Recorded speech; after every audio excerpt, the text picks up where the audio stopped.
Výkon športovca je naozaj že širokofaktoriálny, že to nie je len v podstate tréning. Rolu tam hrá genetika, rolu tam hrá mentálne nastavenie, obrovskú rolu tam hrá výživa a potom ďalšiu majoritnú rolu tam hrá napríklad sociálny faktor, čiže nejaké takéto sociálne zázemie. Čiže zo všetkých týchto faktorov si vieme spraviť ako keby takú tú pyramídu a ten tréning sa vôbec nenachádza na vrchole ako keby tej pyramídy. Vítame vás, milí diváci, v mene spoločnosti Fabulo na 9. medzinárodnej športovej konferencii v Banskej Bystrici. Naším hosťom je pán doktor Leo Lendvorský, ktorý je jeden z prednášajúcich tohto ročníka. Dobrý deň, ďakujeme, že ste našli čas. Ďakujem veľmi pekne aj ja. Prosím, predstavte sa divákom a povedzte prosím, že o čom bola vaša prednáška. Moje meno je Leo Lendvorský, som zakladateľ bežeckej komunity Bratislava Runners a triatlonového projektu 3 Project Bratislava. Okrem toho pracujem ešte v Národnom športovom centre v Bratislave, kde sa športovci môžu stretnúť so mnou na diagnostike vytrvalostných schopností.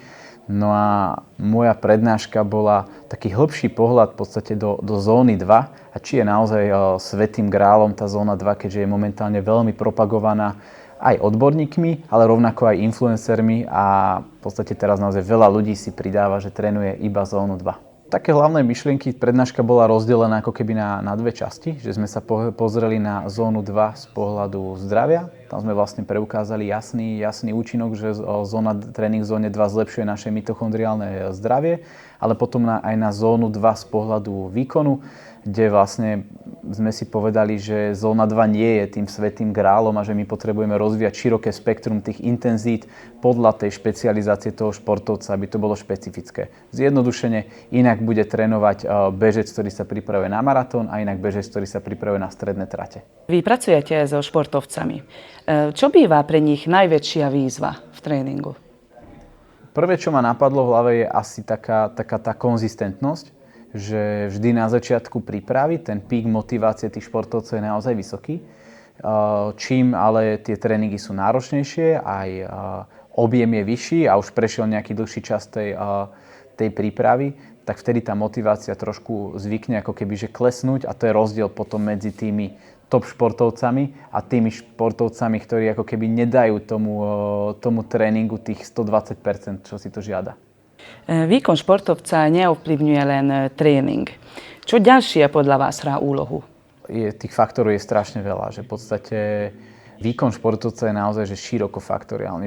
Že to nie je len v podstate tréning. Rolu tam hrá genetika, rolu tam hrá mentálne nastavenie, obrovskú rolu tam hrá výživa a potom ďalšiu majoritnú rolu tam hrá napríklad sociálny faktor. Čiže nejaké takéto sociálne zázemie. Čiže zo všetkých týchto faktorov si vieme spraviť ako keby takú tú pyramídu a ten tréning sa vôbec nenachádza na vrchole ako keby tej pyramídy. Dnes sa veľa hovorí aj o rovnováhe. Nie len fyzickej, ale aj psychickej. Ako to vidíte vy?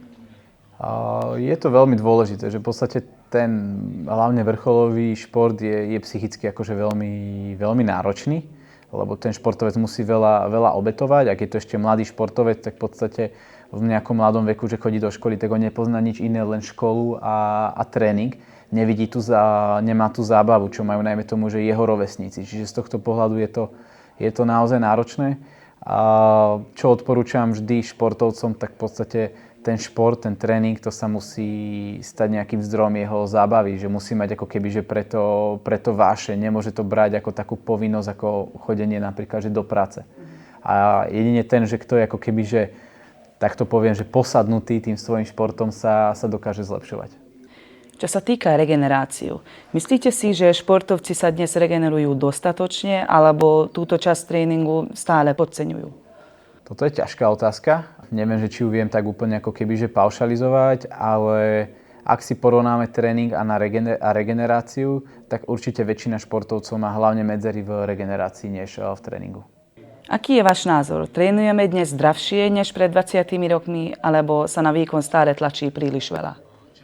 Vieme toho určite viac ako pred 20 rokmi z pohľadu vedomostí, čiže si myslím, že ten tréning je momentálne nastavený oveľa lepšie ako pred 20 rokmi práve z pohľadu zdravia. Keby ste mali dať jednu radu pre dlhodobé fyzické a psychické zdravie športovcov, profesionálov aj amatérov, aká by to bola? Jedna rada pre psychickú a fyzickú pohodu. Aby sa neprestali hýbať, že toho pohybu aj menej niekedy viac. Dôležité je sa proste hýbať a myslím si, že s pohybom príde aj tá fyzická aj psychická pohoda a rovnako aj ten športovec, aby nemal výčitky, že napríklad dať si aj deň voľna. Že proste niekedy je úplne normálne vypustiť, nebyť ako keby že aktívny a oddychnúť si. A keď bude mať ako keby medzi týmto balans, tak bude aj psychicky aj fyzicky spokojný. Ďakujeme veľmi pekne. Vôbec za čo.